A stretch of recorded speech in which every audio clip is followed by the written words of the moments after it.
আসসালামু আলাইকুম রহমতুল্লাহ বারাকাতুহু। প্রিয় ভিউয়ার্স, আশা করি সবাই ভালো আছেন। আলহামদুলিল্লাহ, আমরাও ভালো আছি।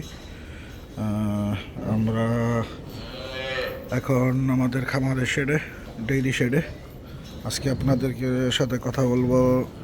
আপনারা যারা বকন গরু থেকে খামার তৈরি শুরু করতে চাচ্ছেন তাদেরকে নিয়ে, যতক্ষণ পর্যন্ত যদি আপনি খামারিও হন, আপনার গাভী আছে, আপনি বাইরে থেকে গাভী কিনেছেন এবং খামার করছেন, যতক্ষণ পর্যন্ত না আপনি আপনার বকন থেকে গাভী তৈরি করতে না পারবেন ততক্ষণ পর্যন্ত আপনি খামারে সাকসেসফুল হতে পারবেন না।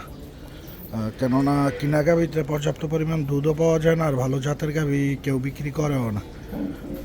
কিছু কিছু হয়তো পাওয়া যায় মার্কেটে, সবসময় আপনি ভালো গাভী পাবেন না।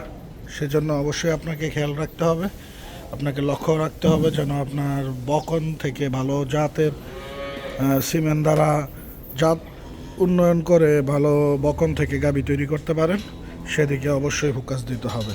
তাহলে অবশ্যই আপনি ডেইরি সেক্টরে ভালো কিছু করতে পারবেন। যেমন এই যে আমাদের এই বকনটা অলরেডি প্রেগনেন্ট, ওর বয়স 18 মাস। এটা একবার হিট আসছে, আমরা ইনসিমিনেশন করিনি, হয়তো এবার হিটে যখন আসবে তখন এটাকে বীজ দেব।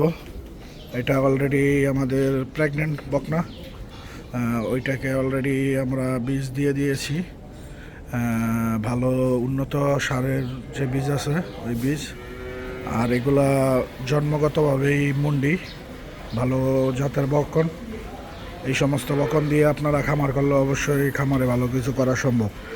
আর বকন দিয়ে খামার তৈরি করতে গেলে অবশ্যই আপনাকে খামারের খাবার ব্যবস্থাপনার দিকে প্রচুর নজর দিতে হবে। কেননা যতক্ষণ পর্যন্ত আপনি একটা বকনকে গাভীতে রূপান্তরিত করবেন, ওকে কনসেপ্ট করানো পর্যন্ত আপনার কাছে বড় একটা চ্যালেঞ্জিং বিষয়।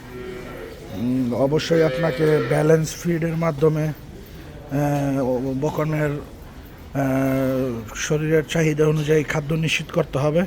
ওর পুষ্টিমান সঠিক সময়, ওর জন্ম থেকে দুধ খাওয়ানো থেকে শুরু করে একদম কনসেপ্ট করানো পর্যন্ত টোটালি একটা নিয়মের ভিতরে একটা খাদ্য রেশনের উপর দিয়ে তারপর আপনাকে বকন গরু গাভী করতে হবে। আর নয়তো আদারওয়াইজ আপনি বকনকে সহজে কনসেপ্ট করাতে পারবেন না।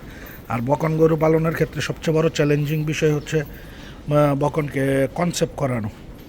এর জন্য অবশ্যই ভালো খাবার ব্যবস্থাপনা লাগবে, দেন আপনারা বকনকে গাভীতে রূপান্তরিত করতে পারবেন ব্যালেন্স ফিডের মাধ্যমে। আর বকনকে যত বেশি কাঁচা ঘাস খাওয়াতে পারবেন, বকনকে গাভী বানাতে গেলে অবশ্যই কাঁচা ঘাসের দিকে পর্যাপ্ত দিতে হবে। কাঁচা ঘাসের মধ্যে ফাইবার, মিনারেলস, ভিটামিন, এগুলো সব কিছুর একটা ব্যালেন্স থাকে, যার জন্য অবশ্যই আপনাকে বকনকে কাঁচা ঘাস খাওয়াতে হবে। আর দানাদার খাবারের মধ্যে অবশ্যই vitamin E, D, minerals, calcium, এগুলোর একটা ব্যালেন্স রাখতে হবে। তাহলে অবশ্যই ইনশাল্লাহ আপনি বকনকে গাভীতে রূপান্তর করতে পারবেন। ধন্যবাদ সবাইকে। সবাই আমাদের চ্যানেলটাকে সাবস্ক্রাইব করে দিবেন, বেল আইকনটি চেপে দিবেন যেন আমাদের নতুন নতুন ভিডিওর আপডেট নোটিফিকেশনগুলো আপনারা পান, এবং আমাদের জন্য দোয়া করবেন, আমাদেরকে সাপোর্ট করবেন।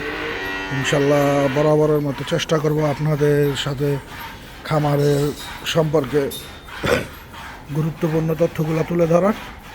ধন্যবাদ সবাইকে, সবাই ভালো থাকবেন। আসসালামু আলাইকুম।